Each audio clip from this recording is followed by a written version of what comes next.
अगर तू परमेश्वर का पुत्र है तो बचा ले अपने आप को। हे पिता, इन्हें क्षमा कर, क्योंकि ये नहीं जानते कि ये क्या कर रहे हैं। 60 साल बाद वह सैनिक मर गया और न्याय के लिए परमेश्वर के पुत्र यीशु मसीह के सामने खड़ा किया गया। प्रभु यीशु मसीह आप, स्वर्ग, नरक और पृथ्वी का सारा अधिकार मेरे पिता ने मुझे दिया है। प्रभु यीशु मसीह, मुझे माफ कर दो। मैंने आपको, परमेश्वर के पुत्र को, क्रूस पर चढ़ाया, उसे मारा, उसके मुंह पर थूका। प्रभु, मुझे माफ करो। मैंने तुम्हें उसी समय माफ कर दिया था, मगर फिर भी तुमने परमेश्वर के अनुग्रह को तुच्छ जाना। परमेश्वर ने अपने एक लौते पुत्र को जगत में भेजा ताकि सब पापी उद्धार पाएं।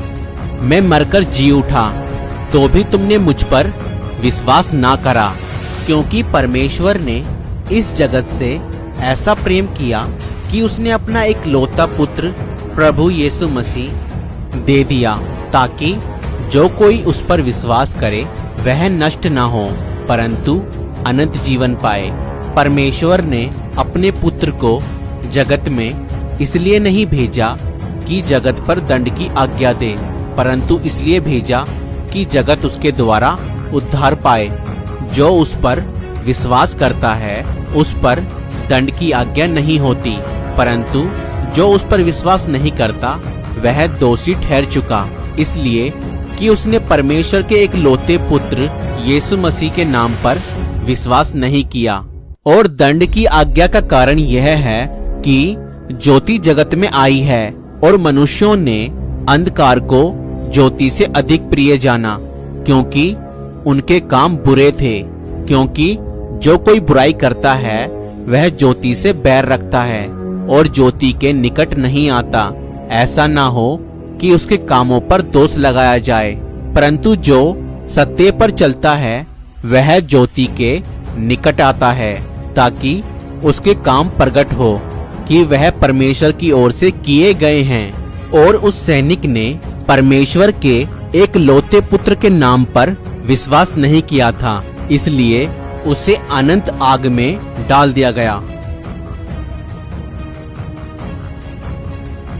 क्योंकि मरने के बाद फिर पश्चाताप करने का कोई मौका नहीं है, इसलिए मनुष्यों को जीते जी ही अपने पापों से पश्चाताप करना होगा और यह विश्वास करना पड़ेगा कि यीशु मसीह का लहू हमें हमारे सब पापों से क्षमा देता है। जो लोग यीशु मसीह के बारे में सुनने के बाद विश्वास नहीं करते वह सब दोषी ठहर चुके हैं और उनका पाप बना रहता है और उन पर दंड की आज्ञा है। इसलिए आज आपके पास मौका है, अपने पापों से तौबा करें। यीशु मसीह आपके सभी पापों को क्षमा करेगा और विश्वास करें कि यीशु मसीह सिर्फ हमारे लिए ही इस जगत में आया और हमारे लिए ही सब कुछ सहा। यकीन मानिए, आप एक दिन मरेंगे और उसी के सामने न्याय के लिए खड़े किए जाएंगे।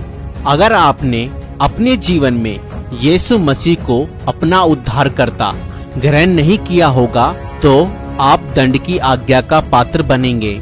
अगर आप प्रभु यीशु मसीह को अपना उद्धारकर्ता, अपना मुक्तिदाता ग्रहण करना चाहते हैं तो आप हमारे साथ यह प्रार्थना कर सकते हैं। प्रभु यीशु मसीह, मैं विश्वास करता हूँ कि आज से 2000 साल पहले आप मेरे ही अपराधों के कारण, मेरे ही पापों के कारण इस दुनिया में आए। आप मेरे लिए ही मारे गए, गाड़े गए और तीसरे दिन मुर्दों में से जी उठे। मैं आपको अपना प्रभु, अपना उद्धारकर्ता अपने जीवन में ग्रहण करता हूँ। आप मेरे जीवन में आए, मुझे अपनी संतान बनाएं। मैं आपको अपना प्रभु, मुक्तिदाता ग्रहण करता हूँ। आमीन। और इतनी सी प्रार्थना करने के बाद आप भी परमेश्वर के बेटा और बेटी बन जाएंगे और आपका नाम आज जीवन की पुस्तक में लिख दिया गया है।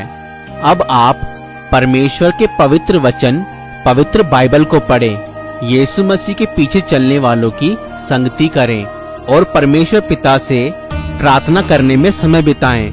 ध्यान दें, प्रभु यीशु मसीह आपके धर्म या जात को नहीं बदलता है, वह आपके मन और जीवन को बदलता है। परमेश्वर आप सभी को आशीष दे।